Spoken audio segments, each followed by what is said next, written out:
ಕಣ್ಣಿನ ದೃಷ್ಟಿಹೀನತೆ ಹಾಗೂ ಮಸುಕಾಗಿ ಕಾಣುವುದು ಹೀಗೆ ಕಣ್ಣಿನ ಸಮಸ್ಯೆಗಳಿದೆಯೇ? ಇದಕ್ಕೆ ರಾಮಬಾಣವಾಗಿ ಆಯುರ್ವೇದಿಕ್ ಐ ಟ್ರೀಟ್ಮೆಂಟ್ ನ ನೈಸರ್ಗಿಕ ಸದುಪಯೋಗ ಪಡೆದುಕೊಳ್ಳಿ. ಡಾಕ್ಟರ್ ಹಕೀಂ ಎಸ್ಐ ಬಡಿಗೆ, ಸ್ಥಳ ನಂಬರ್ 7 ಹಜರತ್ ಬಿಲಾಲ್ ಮಸೀದಿ ಹಿಂದುಗಡೆ 3ನೇ cross, Veerabhadra Nagar, Belagavi. Phone number 9324171942 8139921756. ನಮಸ್ಕಾರ ವೀಕ್ಷಕರೇ, ಎಜೆ ನ್ಯೂಸ್ಗೆ ಸ್ವಾಗತ. ಬೆಳಗಾವಿ ಪಾಲಿಕೆ ಚುನಾವಣೆಯಲ್ಲಿ ಗೆಲ್ಲುವುದೇ ನಮ್ಮ ರಣತಂತ್ರ. ಜನರ ವಿಶ್ವಾಸವನ್ನ ಗಳಿಸುವುದು, ಅವರ ಹೃದಯದಲ್ಲಿ ಪ್ರೀತಿ ಗಳಿಸುವ ನಿಟ್ಟಿನಲ್ಲಿ ತಳಮಟ್ಟದಲ್ಲಿ ಪಕ್ಷ ಗಟ್ಟಿ ಮಾಡುವುದೇ ನಮ್ಮ ಅಜೆಂಡಾ. ಜೆಡಿಎಸ್ ಜೊತೆಗೆ ವಿಧಾನಸಭಾ ಚುನಾವಣೆಯಲ್ಲಿ ಹೊಂದಾಣಿಕೆಯನ್ನ ಮಾಡಿಕೊಂಡಿದ್ದು, ಹೀಗಾಗಿ ನಾವು ಅಭ್ಯರ್ಥಿಗಳನ್ನ ಕಣಕ್ಕೆ ಇಳಿಸಿರಲಿಲ್ಲ. ಈ ಬಗ್ಗೆ ಎಎಂಐಎಂ ರಾಷ್ಟ್ರೀಯ ಅಧ್ಯಕ್ಷ ಅಸಾದುದ್ದೀನ್ ಓವೈಸಿ ಹೇಳಿದ್ರು. ಮಹಾನಗರ ಪಾಲಿಕೆಯ ಈ ಚುನಾವಣೆಯಲ್ಲಿ ಎಐಎಂಐಎಂ ಪಕ್ಷದ ನಮ್ಮ 6 ಸದಸ್ಯರನ್ನು ಕಣಕ್ಕಿಳಿಸಲಾಗಿದೆ. ಅದರ ಹಾಗೆಯೇ ಇವತ್ತಿನ ದಿವಸ ನಮ್ಮ ರಾಷ್ಟ್ರೀಯ ಅಧ್ಯಕ್ಷರಾದ ಬ್ಯಾರಿಸ್ಟರ್ ಅಸಾದುದ್ದೀನ್ ಸಾಹೇಬರು ಬೆಳಗಾವಿಗೆ ಆಗಮಿಸಿದ್ದಾರೆ. ಈಗ ತಮ್ಮನ್ನು ಬೆಳಗಾವಿಯ ಮಹಾನಗರ ಪಾಲಿಕೆಯ ಚುನಾವಣೆಯ ಹಿನ್ನೆಲೆಯಲ್ಲಿ ತಮ್ಮನ್ನು ಉದ್ದೇಶಿಸಿ ಈಗಾಗಲೇ ಪ್ರೆಸ್ ಮೀಟ್ನಲ್ಲಿ ತಾವು ಬಂದಿದ್ದೀರಿ. ತಮ್ಮೆಲ್ಲರಿಗೂ ಸ್ವಾಗತ, ಸುಸ್ವಾಗತ.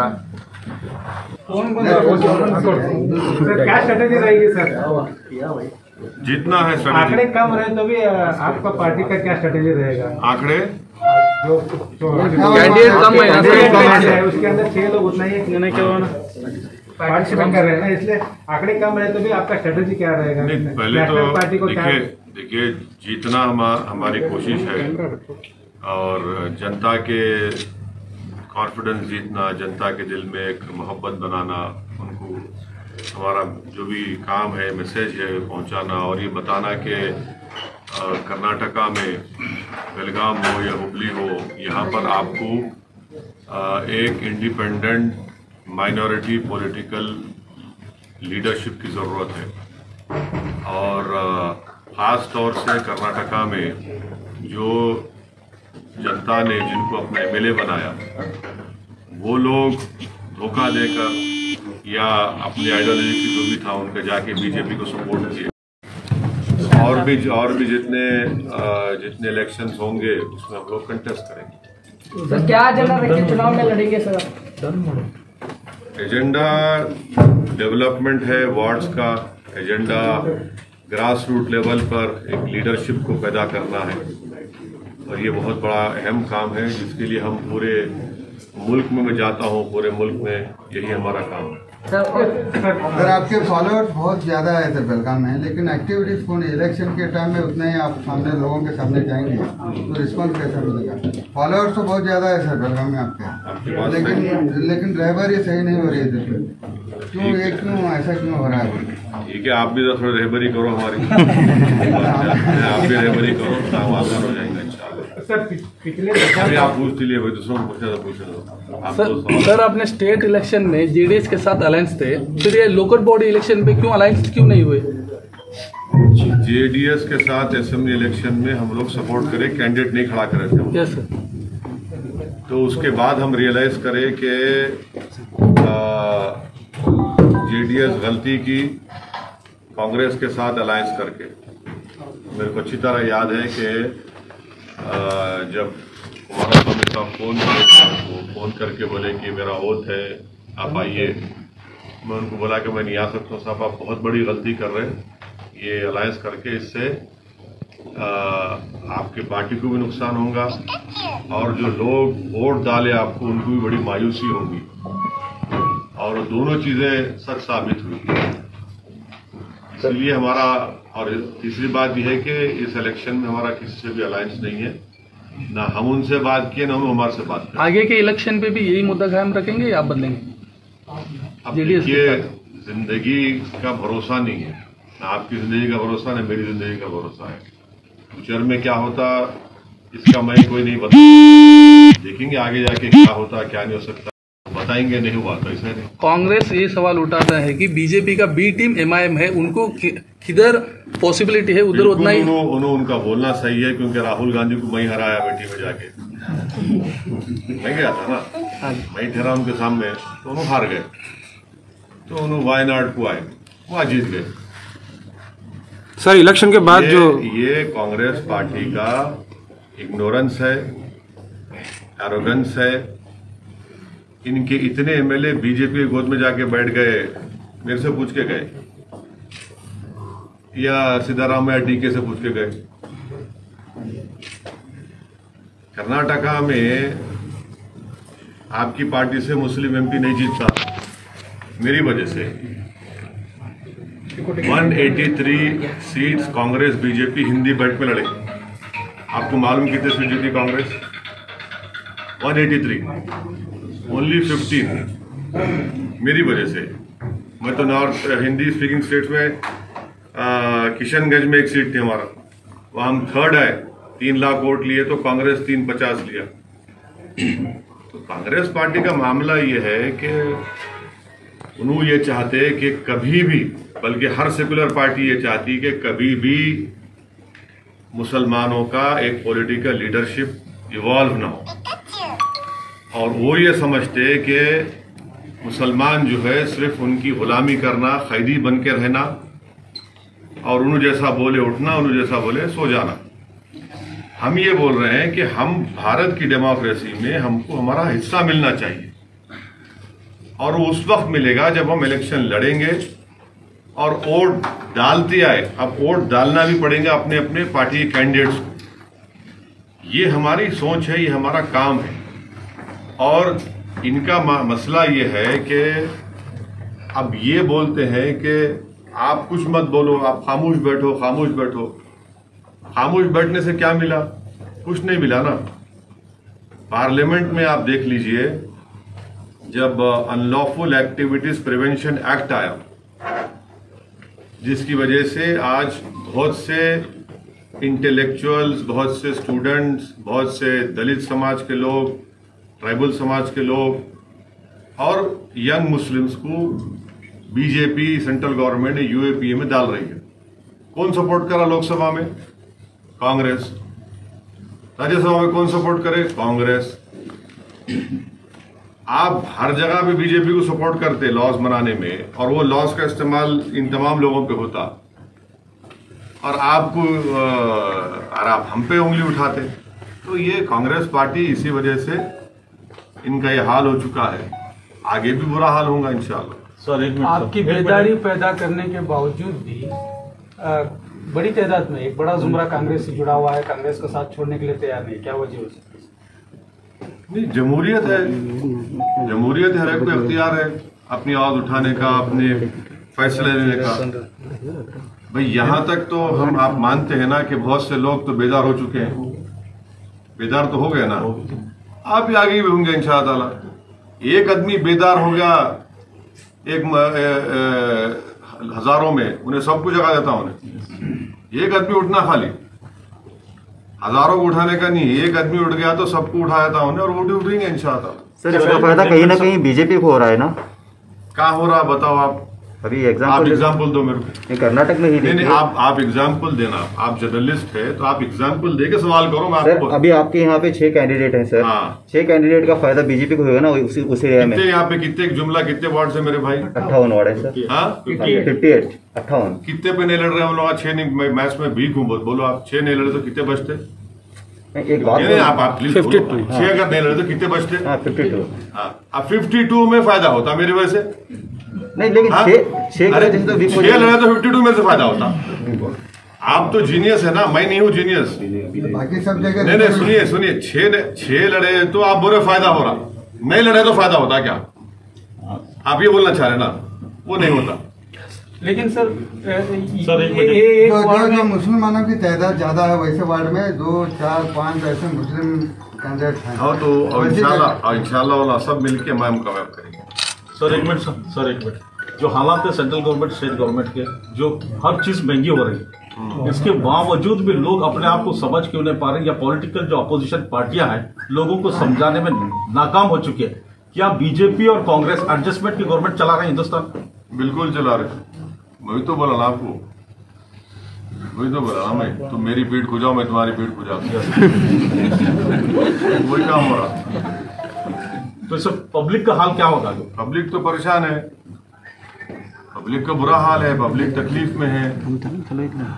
कोविड सेकेंड वेव के दौरान में इतने लोग हमारे मुल्क में ऑक्सीजन नहीं मिला, दवाएं नहीं मिली, बेड्स नहीं मिला, चाहे कर्नाटका हो, दिल्ली हो, यूपी हो, कई बड़े बड़े सिटीज़ में, मुंबई हो, यहाँ पे नहीं मिला उन लोगों को। और ऑक्सीजन नहीं मिलता। हमारे मुल्क के होम मिनिस्टर जनाब अमित शाह मार्च एंड में, अप्रैल में पूछते, इस साल के स्टेट से पूछते आपके ने कितना ऑक्सीजन है, कितना होना आपको। पेट्रोल यकीनन सही बोल रहा है, पेट्रोल की कीमत आसमान पे चले गई।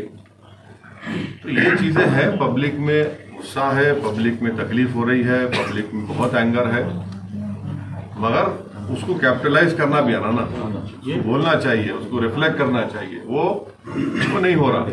तो ये इसीलिए क्यों नहीं हो रहा, क्या हो रहा, वो अब देखेंगे आप। सर इधर कोई भी बीजेपी के खिलाफ एक लफ्ज भी बोलेगा, या तो उसको जेल होता है या तो परेशान होता है।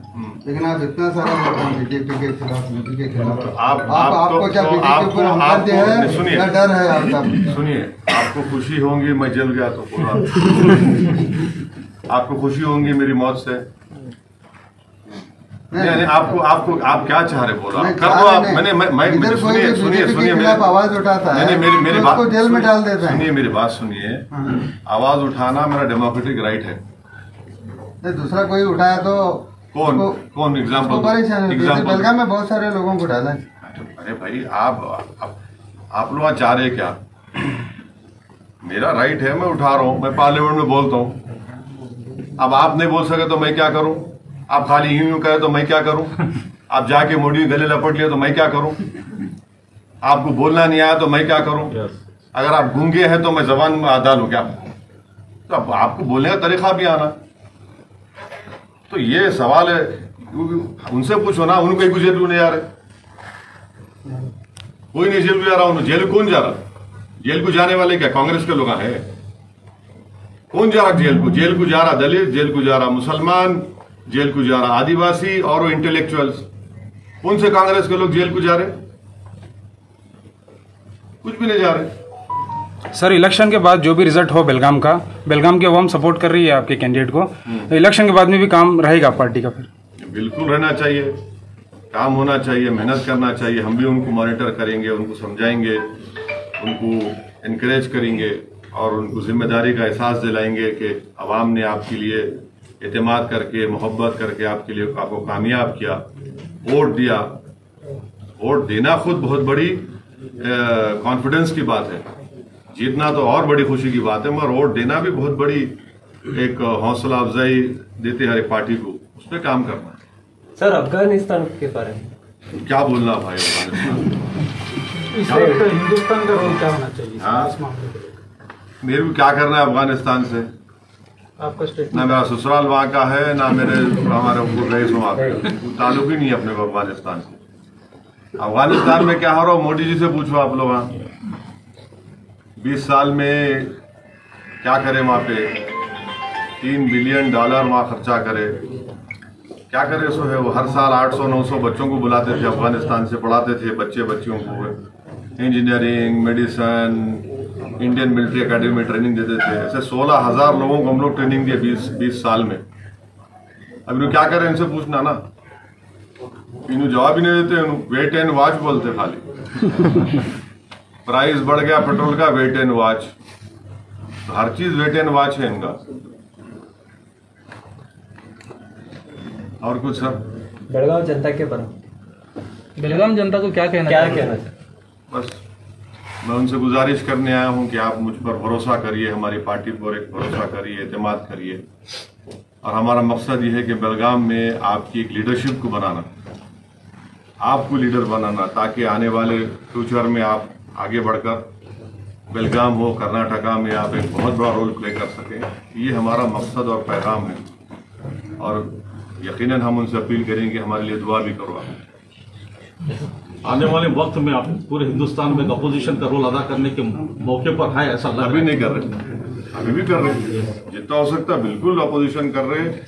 पार्लियामेंट में कोई आप बताओ कि हर बिल के ऊपर हम मुखालिफत करते। ओबीसी का बिल आया तो हम बोले कास्ट सेंसस कराओ, क्यों नहीं करा रहे कास्ट सेंसस? 50% का ब्रीच क्रॉस करो आप। और उसमें जैसा महाराष्ट्र में वहां पे कौन है भाई? आप बी टीम बोल रहे हैं, कांग्रेस को नहीं बोलते बी टीम। आप शिवसेना गोद में बैठी हुई है कांग्रेस, शिवसेना गोद में बैठी हुई है कांग्रेस, तो उन्होंने क्या दूल्हे भाई हो गए? हाँ, वहां पे वोट लिए, ओवैसी को वोट मत दो, नहीं तो बीजेपी शिवसेना आती। इलेक्शन के बाद से तीनों मिलकर निकाह कर लिए। तो ये क्या है? ये इसको अपॉर्चुनिज्म बोलेंगे या सेकुलरिज्म बोलेंगे, कम्युनिज्म बोलेंगे? और वही शिवसेना का चीफ मिनिस्टर असेंबली में खड़े रह के बोलता है कि हमारे को फखर है हम बाबरी मस्जिद को तोड़े। आप पावर में है, कांग्रेस वाले उनके साथ, वो कम्युनिज्म नहीं है। यहाँ 6 सीट लड़ रहे तो पेट में दर्द हो रहा। यही तो हम बता रहे कि मकसद क्या है कि मुस्लिम पॉलिटिकल एम्पावरमेंट कभी नहीं होना। और मेरा मानना यह है कि ये मुल्क ताकतवर होगा जो मुस्लिम पॉलिटिकल एम्पावरमेंट होगा। और एम्पावरमेंट कैसा होगा? वोट डालने से नहीं, लीडर बनने से होगा। कोई भी पॉलिटिकल पार्टी में, ये नाम निहाद सेकुलर पार्टियों में, एक बताओ आप कौन है मुस्लिम लीडर, बल्कि पूरे कंट्री में बताओ कौन है। एक लीडर बताओ ना, कोई छोड़ दो, मैं तो गली का लीडर भी नहीं हूं, मैं तो कौन है बताओ। तो उनको ये किसी को पसंद नहीं है। हमारा ये बोलना है कि भाई हर कास्ट का, हर कम्युनिटी का लीडर है। सिद्धरामैया कुर्बा कम्युनिटी के नहीं है, येदुरप्पा लिंगायत कम्युनिटी के नहीं है, यादव फैमिली डीके वोकालिगा के नहीं है। आप कहीं बुरे बनते भाई, आप भी बनो। सब जने अपना अपना कर रहे तो आप भी करो ना भाई, इसमें बुरी बात क्या है? जहां पे मुसलमान का नाम, नहीं नहीं नहीं तुम नहीं करना, तुम खाली मुशायरा करना, तुम खाली खजूर खाना, तुम खाली हम तुम्हारे पास आते टोपी पहनते, बस उतना ही कर लो। इस मुल्क की पॉलिटिक्स की रियलिटी ये है कि जिसके पास पॉलिटिकल इंडिपेंडेंट लीडरशिप है उसी का काम होता, नहीं तो खाली गुलामी करते रहना आप जाके। हम यही बोल रहे कि आप आइए, लीडर बनिए, अपनी बात को उठाइए, डेमोक्रेसी को मजबूत करिए। डेमोक्रेसी को मजबूत करना ये सबकी जिम्मेदारी है। मगर ये सो कॉल्ड पार्टीज का क्या बोलना है? नहीं खाली वोट डालो, तुम खाली वोट डालना, खाली वोट डालना, डर डर के रहना। डर डर के किससे, कितना डरेंगे? आप 50 साल से डरा रहे हमारे को, क्या हासिल हुआ इसमें? इंपेरिकल एविडेंस है मुस्लिम डिसएम्पावरमेंट का मेरे पास। अभी आज से 6 दिन पहले इंडियन एक्सप्रेस अखबार पढ़िए आप, लेबर सर्वे आया, सबसे ज्यादा कोविड सेकेंड वेव के बाद नौकरियां गई दलित के बराबर तो मुसलमानों की, सबसे ज्यादा अर्निंग्स कम हुई तो मुसलमानों की। बोलो ना, इसके ऊपर बात क्यों नहीं करते? फिर हर बार मुसलमानों के पैगाम देते कि आपकी जिंदगी को खतरा है, आपकी जिंदगी खतरा है। अरे भाई तुम क्या खतरा मेरे को? अल्लाह जो फैसला करा होगा। अब खतरा, अगर खतरा भी है तो आप क्या कर रहे? आप तो मेरे को छोड़ के भाग जाते। आप मेरी खबर में आके खाली ठहरे रह के फोटो डालते, फूल चढ़ाते। मैं जिंदा रहना चाह रहा हूं। जिंदा रहने के लिए डरने की जरूरत नहीं है। जिंदा रहने के लिए एक इंसान को जरूरत है अपनी आवाज की, अपने स्कूल की, अपने महल्ले के डेवलपमेंट की, पॉलिटिकल वॉइस की। वो जिंदगी की निशानियां है। ये खामोश है ना, डर के रहना, इसको जिंदा नहीं बोलते इसको। सर अभी यूपी का इलेक्शन स्टार्ट होने वाला है सर। हाँ। तो ऐसी न्यूज आ रही है कि आजम खान साहब जो है ज्वाइन करेंगे एमआईएम को। अगर वहां से पहल होती है तो कुछ रास्ते हैं सर? आजम खान साहब के लिए हम दुआ कर रहे हैं कि अल्लाह सुब्हाना व तआला आजम खान साहब की जो मुश्किलात में है अल्लाह उसको खत्म कर दे, उनको रिहा करवा दे। और वो जो यूनिवर्सिटी कायम किए वो आजम खान की यूनिवर्सिटी नहीं है, वो गरीब अकलियतों की यूनिवर्सिटी है, और अल्लाह उसकी हिफाजत करे। ये सब झेली चीज़ें हैं। आज पहली जरूरत है कि वो जो मुश्किलात में है, तकालीफ में है, उससे उनको छुटकारा मिले। सर जैसा कि आपने कहा कि लीडर की जरूरत है, लीडर पैदा करने की जरूरत है। अक्सर पार्टियों में होता है कि जो लीडर ऑलरेडी हुआ करते हैं वो नए लोगों को लीडर बनने का मौका नहीं देते। मजलिस में ये क्या मामला है? मजलिस तो ये बोल रही है कि आपको लीडर बनाने के वास्ते हम आए यहाँ पर। मजलिस ये बोल रही, मजलिस तो यही बोल रही कि आपको लीडर बनाने को हम यहाँ पर आए। आप बनो, आप कायद बनो, आप नेता बनो, आप आगे बढ़ो। आप खाली नारे मारने वाले मत बनो। आप ये बैंड बाज कभी देखे? आप बैंड बाजा देखे कभी? बैंड बाजा में क्या होता, जब तक दूल्हा रहता, दूल्हा अंदर चले गया मैरिज हॉल में, बैंड बाजा वाले चले जाते घर को अपने, वो हाल हमारा बना के रखे हम, बैंड बाजा खाली बस, जिंदाबाद जिंदाबाद, उनके नाम पे जिंदाबाद, इनके नाम पे जिंदाबाद। अरे तुम जिंदा रहो बाबा, आप ही जिंदा रह रहे, कब तक हम बैंड बाजा करेंगे इन लोगों का? आप बजा दो इन लोगों का इलेक्शन में, आप हीरो बनते फिर। सर आने वाला लोकसभा इलेक्शन जो है बीजेपी के लिए, अपोजिशन के लिए कितना कामयाब हो सकता है? क्या बीजेपी फिर आने वाले इलेक्शन में अपनी जो ये सरकार बना सकती है? अभी तो बहुत दूर है वो, 2024 में है, अभी इतना जल्दी उसके बारे में बोलना मुश्किल है। 2024 में देखना क्या होता, जब तो टाइम है। सर वो M+M के बारे में आप सुना होगा, हाँ, उसके बारे में आप क्या राय है? I am only for M.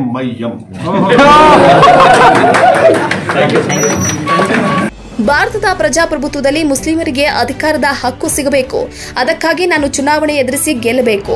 ಬೆಲೆ ಏರಿಕೆ ಬಗ್ಗೆ ಯಾರು ಮಾತನಾಡ್ತಾ ಇಲ್ಲ ಅಂತ ಕಿಡಿಕಾರಿದ ಅವರು, ಧ್ವನಿ ಎತ್ತುವುದು ನನ್ನ ಪ್ರಜಾಪ್ರಭುತ್ವದ ಹಕ್ಕಿದೆ, ನೀವು ಮಾತಾಡ್ತಿಲ್ಲ ಅಂದ್ರೆ ನಾನೇನು ಮಾಡಲಿ? ಆಫ್ಘಾನಿಸ್ತಾನ ವಿಚಾರದ ಕುರಿತು ಕೂಡ ಪ್ರತಿಕ್ರಿಯೆಯನ್ನ ನೀಡಿದ್ರು.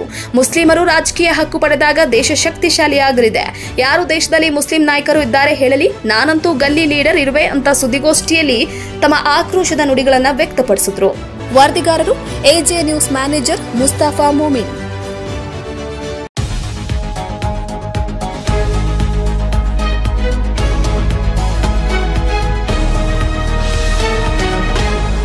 ತಾಜಾ ಸುದ್ದಿಗಾಗಿ ಎಜೆ ನ್ಯೂಸ್ 24x7ಗೆ ಸಬ್ಸ್ಕ್ರೈಬ್ ಮಾಡಿ ಮತ್ತು ಬೆಲ್ ಐಕಾನ್ ಒತ್ತಿ ತಪ್ಪದೇ ಲಿಂಕ್ ಶೇರ್ ಮಾಡಿ.